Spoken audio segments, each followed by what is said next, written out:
नमस्कार, मैं हूं आपके साथ अली मतर। अपना बिहार की शुरुआत तो बड़ी खबर से करेंगे। 10 अप्रैल से कोरोना का प्रिकॉशन डोज लगेगा। 10 अप्रैल से निजी केंद्रों पर कोरोना का प्रिकॉशन डोज लगाया जाएगा। 18 साल से ज्यादा उम्र वालों को लगेगा प्रिकॉशन डोज। दूसरी खुराक के 9 महीने बाद यह प्रिकॉशन डोज लगाया जाएगा। तो 10 अप्रैल से 18 साल से ज्यादा उम्र के लोगों को अब प्रिकॉशन डोज लगाया जाएगा। जो लोग दूसरी खुराक ले चुके हैं यानी कि सेकंड डोज ले चुके हैं, उसके 9 महीने के गैप के बाद से यह प्रिकॉशन डोज लगाया जाएगा। और अब खबर कैमूर से, जहां जमीन विवाद में 2 पक्षों में जमकर मारपीट हुई और गोलियां चली। मारपीट में 14 लोग घायल हो गए। मामला चांद थाना क्षेत्र के कोन्हरा गांव का है, जहां मारपीट के दौरान गोलियां भी चली। घायलों को इलाज के लिए पीएचसी में भर्ती कराया गया है। दोनों में से किसी पक्ष ने अभी थाने में शिकायत दर्ज नहीं कराई है, लेकिन ये मारपीट की तस्वीरें आप देख सकते हैं किस तरीके से बड़ी संख्या में 2 पक्षों के लोग एक मैदान में उतर आए। लाठी डंडों से लैस दोनों पक्षों के बीच जमकर लड़ाई हुई, जिसकी तस्वीरें आपके टीवी स्क्रीन पर।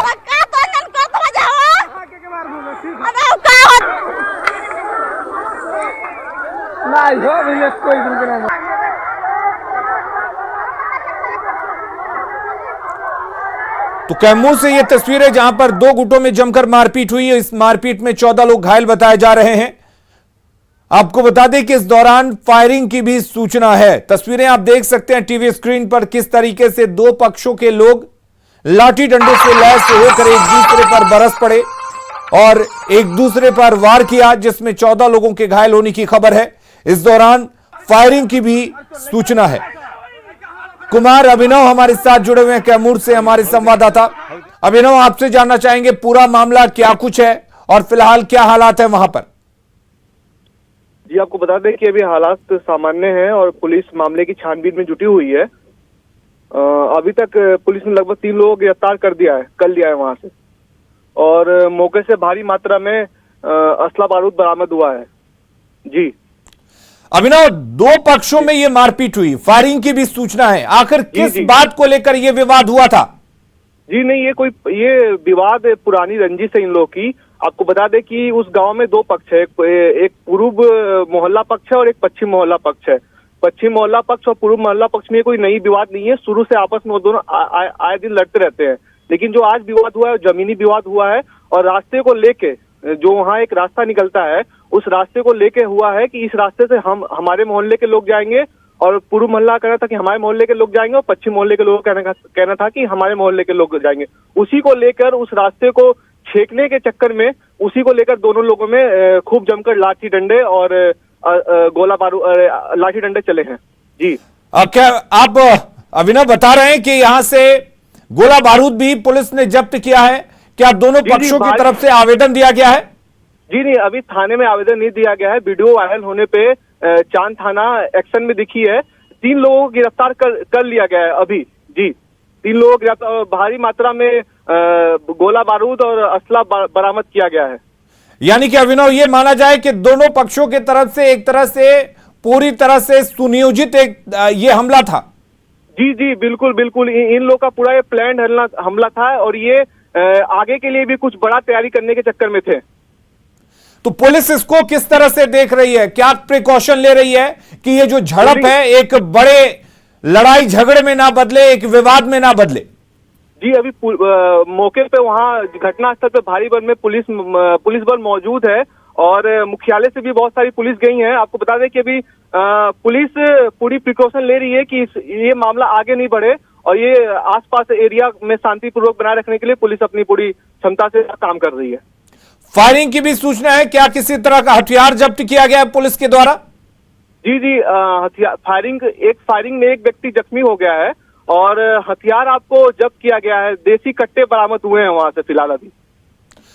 पुलिस और गिरफ्तारियों को लेकर छापेमारी कर रही है, क्योंकि बड़ी तादाद में यहां पर लोग दिख रहे हैं। आप बता रहे हैं कि यहां से देसी कट्टा भी जब्त हुआ है, गोला बारूद जब्त हुआ है। जी नहीं, अभी फिलहाल पुलिस आपको केवल 3 लोगों को गिरफ्तार कर चुकी है, बाकी लोग अभी फरार हैं। चलिए, बहुत शुक्रिया तमाम जानकारी देने के लिए। अगली खबर का रुख करते हैं। भागलपुर में नाथनगर के सीटीएस कैंपस के अंदर 4 बम मिले, जिसके बाद पुलिस मौके पर पहुंचकर छानबीन में जुट गई है। शहर में लगातार बम मिलने से लोगों में दहशत है। वहीं आम लोगों का कहना है कि पुलिस को इसको लेकर गहनता से जांच करनी चाहिए, ताकि इस तरह की हरकत करने वाले लोगों पर कड़ी कार्रवाई हो। इन्वेस्टिगेशन ब्यूरो की टीम पहुंची है। इसके अलावा घनी आबादी वाले इलाके से संदिग्ध वस्तु मिलने से सनसनी फैल गई है। बम जैसा सामान मिलने से दहशत है पूरे इलाके में। जांच टीम हर पहलू की जांच कर रही है।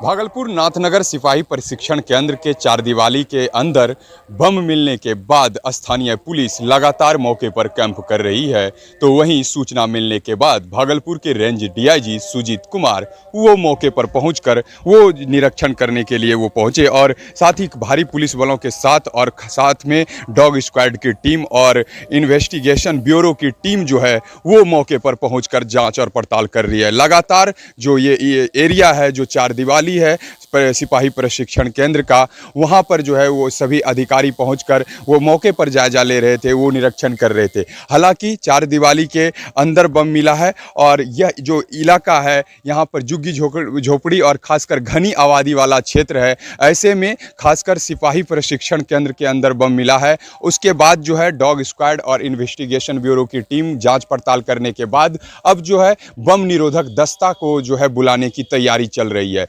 लेकिन बम निरोधक दस्ता की टीम जो कि यहां से तकरीबन 50 किलोमीटर दूर जमालपुर से आ रही है, पहुंचने में अभी वक्त लगेगा और पहुंचने के बाद ही पता चल पाएगा कि आखिर यह किस तरह का बम है और इसका जो है इसके पीछे जो है क्या साजिश है। हालांकि देखा जाए तो यह जो बम है वो कहीं से भी ज़्यादा ताकतवर विस्फोटक नज़र नहीं आ रहा है। यह बम जो है आपसी रंजिश में दहशत फैलाने के ख्याल से इस्तेमाल किए जाने वाला यह बम प्रतीत हो रहा है।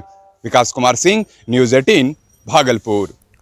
रोहतास के विक्रमगंज में पुल चोरी का अजीबोगरीब मामला सामने आया है। चोरों ने करीब 60 फीट लंबे लोहे के एक पुल को देखते ही देखते गायब कर दिया।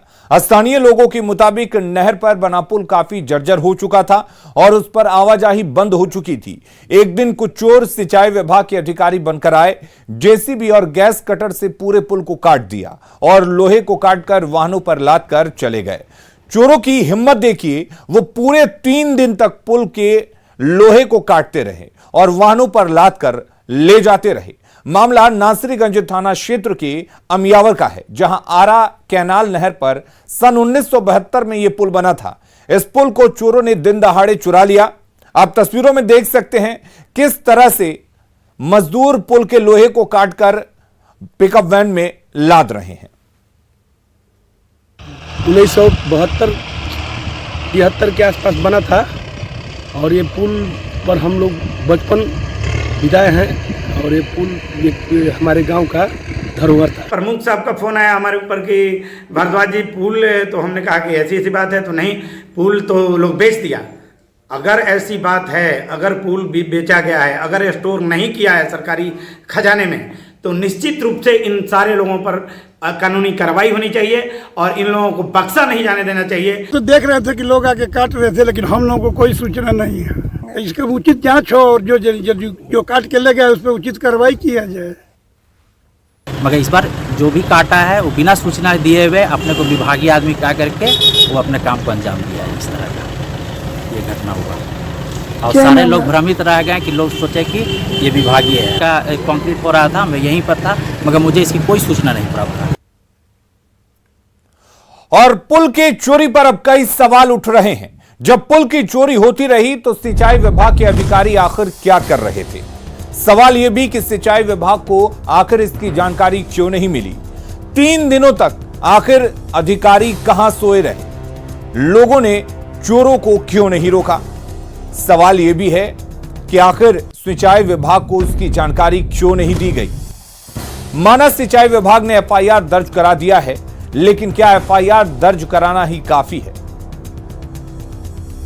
और अब सवाल यह भी है कि आखिर अधिकारियों पर कब कार्रवाई होगी जो इस चोरी के जिम्मेदार हैं? अब तक आखिर क्यों नहीं पकड़े गए पुल को चुराने वाले लोग? और चोरों की गिरफ्तारी कब होगी?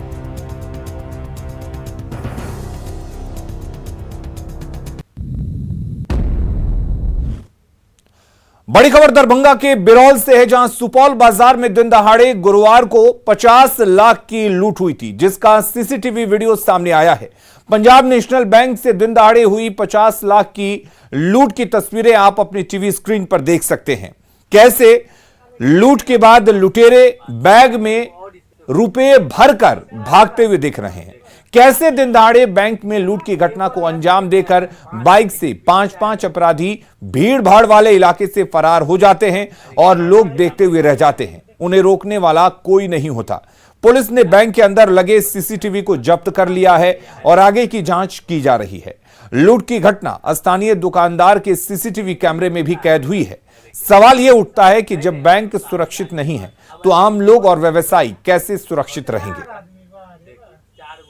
बिल्कुल 15 से 20 मिनट में 20 मिनट लगभग मोटा मोटी उसमें लगा है उन लोग को, जो भी अंदर में किया हो। अब बताइए, जब बैंक को इतना सिक्योरिटी के बाद, इतना स्टाफ रहने के बाद लूट लेता है, इस तरीका से इस घटना को अंजाम दे दिया, तो हम लोग को सुरक्षा कौन करेगा। अगली खबर का रुख करते हैं। बीजेपी आज सम्राट अशोक की जयंती मना रही है। इस मौके पर पटना के बापू सभागार में आयोजित कार्यक्रम में केंद्रीय मंत्री भूपेंद्र यादव और यूपी के डिप्टी सीएम केशव प्रसाद मौर्य विशेष तौर पर शामिल हुए। इस मौके पर महान अशोक की वीरता के साथ उनके विरासत को लेकर भी बड़े बड़े दावे किए गए।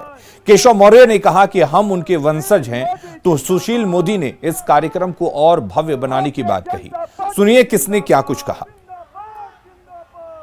भव्य कार्यक्रम को आयोजित करने वाले भाई सम्राट चौधरी जी, श्री मंगल पांडे जी, नंदकिशोर यादव जी, प्रेम कुमार जी, मंच पर बैठे तमाम नेतागण और इस हॉल में खचाखच भरे कुशवाहा समाज के मेरे बहन और भाइयों, मित्रों, मैं सबसे पहले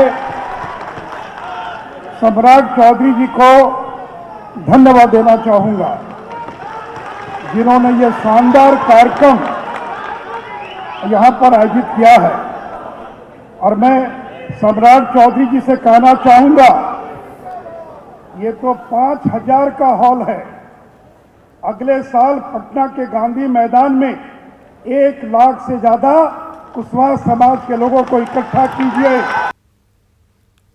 बीजेपी ने एक बार फिर से मुकेश सैनी को झटका दिया है। विकासशील इंसान पार्टी के अध्यक्ष मुकेश सैनी से नाराज होकर डॉक्टर राजभूषण चौधरी ने बीजेपी की सदस्यता ग्रहण की।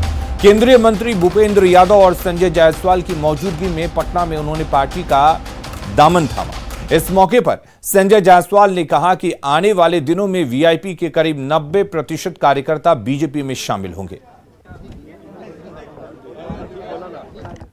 और जो एक हमारी एनडीए की मजबूत जो सरकार चल रही है, उसको और मजबूती देने के लिए पार्टी के आधार का विस्तार करेंगे, पार्टी के कार्यक्षेत्र का विस्तार करेंगे। और मैं विश्वास करता हूं कि राजनीति में अच्छे प्रोफेशनल लोग आए, राजनीति में अच्छे पढ़े लिखे लोग आए।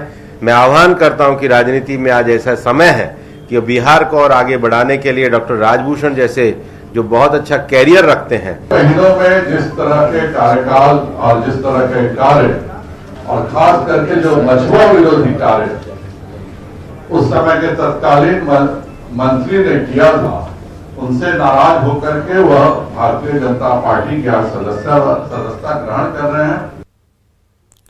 जेडीयू नेता उपेंद्र कुशवाहा ने बीजेपी प्रदेश अध्यक्ष संजय जायसवाल पर पलटवार किया है। उन्होंने कहा कि संजय जायसवाल उनसे पूछने वाले कौन होते हैं कि वो कब तक नीतीश जी के साथ रहेंगे। उन्होंने इशारों में बीजेपी को चेतावनी दी कि इस तरह की बयानबाजी से बोचहा उपचुनाव में एनडीए प्रत्याशी को नुकसान हो सकता है। उन्होंने कहा कि वो जब तक नीतीश कुमार के साथ रहेंगे पूरी ईमानदारी के साथ रहेंगे। उपेंद्र कुशवाहा से बात की न्यूज 18 संवाददाता आनंद अमृतराज ने। जो सवाल उनका है, उस सवाल का जवाब हमसे पूछने वाले कौन होते हैं? बिहार की जनता पूछ सकती है कोई सवाल, या हमारी पार्टी के हमारे नेता नीतीश कुमार जी हैं तो सवाल पूछ सकते हैं। बाकी इस तरह का सवाल पूछने का हक बीजेपी के किसी नेता को आखिर किसने दे दिया? सर, एक सवाल ये भी है कि बीजेपी के एक और बड़े नेता उन्होंने कहा कि उपेंद्र कुशवाहा को ये जवाब देना चाहिए कि 2020 के विधानसभा चुनाव में जब वो नीतीश कुमार को हराने के लिए लगातार मेहनत कर रहे थे, उस वक्त वो क्या कर रहे थे, इसका जवाब उन्हें देना चाहिए। हाँ, तो बिल्कुल कर रहे थे। इसमें क्या भाई, हम उस समय अलग थे तो स्वाभाविक रूप से अलग थे, तो हमारा धर्म उस समय वही बनता था। तो उस समय जो धर्म था हम उस धर्म का पालन कर रहे थे। जहां आदमी जिस समय हो वहां जो नैतिक धर्म होता है उस धर्म का पालन करना चाहिए, और आज नैतिक धर्म हमारा है, उस धर्म के अनुसार हम कर रहे हैं। बाकी उस समय हम विपक्ष में थे तो विपक्ष की भूमिका कर रहे थे। सर, बीजेपी के नेताओं का ये हमलावर रुख आपके प्रति ये क्या है, वजह इसका क्या लगता है आपको? अब इस समय देखिए, इसका कारण तो वही समझेंगे, लेकिन हम इतना जरूर उन लोगों से आग्रह करेंगे कि समय का भी जरा ख्याल रखें। अभी उपचुनाव हो रहा है एक जगह बिहार में, और उसमें एनडीए का उम्मीदवार है, बीजेपी की ओर से ही उम्मीदवारी है। अब हमारे वर्कर्स के बीच में इस तरह का बयान लोग देते हैं बीजेपी के लोग, तो बहुत ही निराशा का भाव पैदा होता है। दरअसल 2025 को लेकर संजय जायसवाल का यह बयान जेडीयू नेता उपेंद्र कुशवाहा के उस बयान के बाद आया कि जिसमें कुशवाहा ने कहा कि 2025 में भी नीतीश कुमार ही सीएम का चेहरा रहेंगे, और जब तक बीजेपी जेडीयू गठबंधन है तब तक नीतीश कुमार ही सीएम पद का चेहरा रहेंगे। इस पर संजय जायसवाल ने कहा कि 2025 की बात 2025 में होगी। फिलहाल कुशवाहा ये तय करें कि उनका प्लान क्या है और वो घोषणा करें कि 2025 में भी वो जेडीयू में ही रहेंगे और नीतीश कुमार ही उनके नेता होंगे। मैं यह उम्मीद करूंगा कि जब वो इतने आत्मविश्वास से कह रहे हैं तो इसी आत्मविश्वास से उनको भी घोषणा करनी चाहिए कि 2025 के बाद भी वह एनडीए गठबंधन में रहेंगे, जदयू में रहेंगे और नीतीश कुमार जी को अपना नेता मानेंगे। पहले वे स्वयं इस बात की घोषणा करें, हम जब समय आएगा तो जरूर इसको तय करेंगे। दिल्ली में कांग्रेस नेता राहुल गांधी ने आरजेडी नेता शरद यादव से मुलाकात की। यह मुलाकात शरद यादव के साथ तुगलक रोड आवास पर हुई। शरद यादव हाल ही में आरजेडी में शामिल हुए। बिहार में कांग्रेस और आरजेडी के रिश्तों में आई तल्खी के बाद इस मुलाकात को महत्वपूर्ण माना जा रहा है।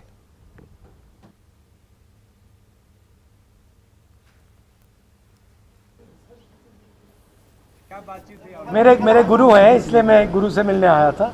बहुत सीखा हूँ मैं शरद यादव जी से, बहुत अच्छे लगते हैं मुझे, और मैं बहुत खुश हूँ कि फाइटिंग फिट है और देखिए मुस्कुरा रहे हैं, तो ये मुझे बहुत अच्छा लगा। और फिर से ये इन्होंने मुझे राजनीति के बारे में बहुत सिखाया। यानी कांग्रेस पार्टी जो है वो उसको यदि सबसे ज़्यादा 24 घंटे चलाता है तो वो राहुल जी चलाते हैं, और मैं सोचता हूँ कि उनको अध्यक्ष बनना चाहिए, अध्यक्ष बनाना चाहिए कांग्रेस पार्टी को, तभी बड़ा काम होगा।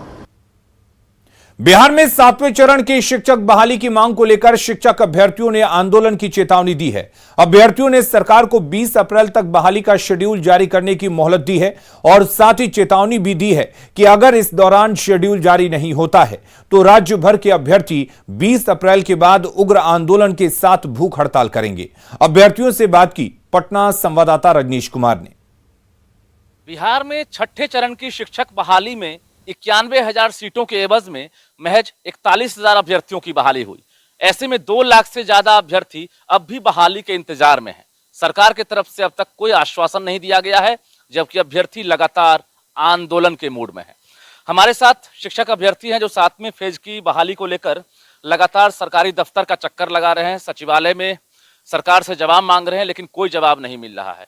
आप लोगों ने क्या निर्णय लिया है? हम लोग सर सीटेट बीटेट उत्तीर्ण अभ्यर्थी विगत 15 तारीख तक छठा चरण की प्रक्रिया समाप्त हो रही है, और अगर माननीय शिक्षा मंत्री जी अगर 15 तारीख तक हम लोगों के प्रति उदासीन रवैया रखते हैं तो हम लोग 20 तारीख के बाद पटना के गर्दानी बाग में पुनः आंदोलन करने के लिए बाध्य होंगे, जो कि पूरे बिहार के मतलब अभ्यर्थी इस चीज़ से परेशान हो चुके हैं, उनकी शीघ्र जल्दी और तुरंत से। इसलिए माननीय शिक्षा मंत्री जी अगर मेरी बातों को सुन पा रहे हैं तो छठे चरण की प्रक्रिया समाप्त करते ही अतिशीघ्र 1 सप्ताह के अंदर हम लोगों को 7वें चरण की प्राथमिक विज्ञप्ति अविलंब जारी करें। क्या नाम हुआ आपका? मेरा नाम उत्तम है सर, मैं जहानाबाद से हूँ। बिल्कुल, कौन कौन से अभ्यर्थी हैं जो वंचित रह गए हैं छठे चरण? सर हम लोग सीटेट बीटेट उत्तीर्ण अभ्यर्थी हैं और विगत 3 साल से हम लोग सर प्रतीक्षा कर रहे हैं 7वें चरण के लिए। तो 7वें चरण की बहाली प्रक्रिया सर हमेशा से ये बोलते रहे हैं शिक्षा मंत्री जी की छठे कंप्लीट होने के बाद 7वां हम देंगे। तो सर छठे चरण की बहाली प्रक्रिया जो है वो 15 तारीख को समाप्त हो रही है। तो अब देखना ये होगा हम लोगों को कि हम लोगों के लिए जो शेड्यूल है वो शेड्यूल दिया जाता है कि नहीं दिया जाता है। तो आपके चैनल के माध्यम से हम ये कहना चाहते हैं सर कि 15 तारीख के बाद 5 दिन का हम समय अंतराल मतलब इसका जो है अल्टीमेटम एक सरकार को देना चाहते हैं। 5 दिन के बाद 20 तारीख के बाद हम लोग राज्यव्यापी आंदोलन के लिए प्रतिबद्ध होंगे। यानी 20 तक अब सरकार को मोहलत दे रहे हैं? जी बिल्कुल सर। शेड्यूल चाहिए आप लोग? जी सर, हमारी मांग यही है सर कि कम से कम विज्ञप्ति नहीं दे सकते, अभी आवेदन नहीं ले सकते तो कम से कम शेड्यूल दीजिए हमें, एक शेड्यूल। मेरा नाम कुंदन भारती हुआ सर। बिल्कुल, ये बताइए कि 7वें फेज में सीटेट, बीटेट, एस्टेट सभी इंतजार कर रहे हैं, लग रहा है कि सरकार बहाली करेगी। सरकार की मंशा साफ नजर नहीं आ रही है, इसलिए हम लोग आंदोलन के लिए बाध्य हैं। पिछले महीने भी हमने आंदोलन किया था, तो सरकार की तरफ से हम लोग को बुलाया गया और आश्वासन दिया गया कि आप लोग जाइए, अप्रैल के प्रथम सप्ताह में विज्ञप्ति आ रही है। लेकिन मंत्री जी अब कुछ बोलने को तैयार नहीं है। मंत्री जी के गलत नीतियों के कारण एक तरफ स्कूल में शिक्षक नहीं है, दूसरी तरफ सीट खाली जा रही है और अभ्यर्थी रोड पर हैं।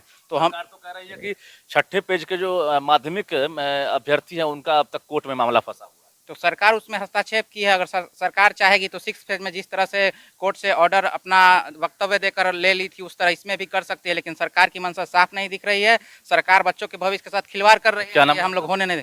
मनीष राज, हम बिहटा से आए हैं, पटना जिला। इससे विडंबना कहिए कि पिछले 3 साल से लगातार बिहार के लाखों अभ्यर्थी शिक्षक बनने के इंतजार में हैं। सरकार ने छठे चरण की शुरुआत की भी, लेकिन 91,000 सीटों के बदले आप समझ सकते हैं महज 41,000 की बहाली हुई। जबकि बाकी जो हाई स्कूल का मामला है, बता दें आपको कि हाई स्कूल के अभ्यर्थियों यानी जो माध्यमिक वाले हैं उनके नियुक्ति पत्र जो है अब तक नहीं दिए गए हैं। सरकार कह रही है कि मामला कोर्ट में है।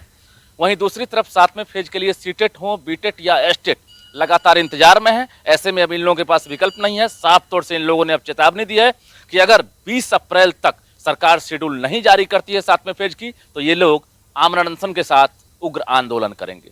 रजनीश कुमार, न्यूज़ 18, पटना। और अपना बिहार के इस बुलेटिन में फिलहाल के लिए इतना ही। आगे देखेंगे झारखंड की खबरें जोहार झारखंड में।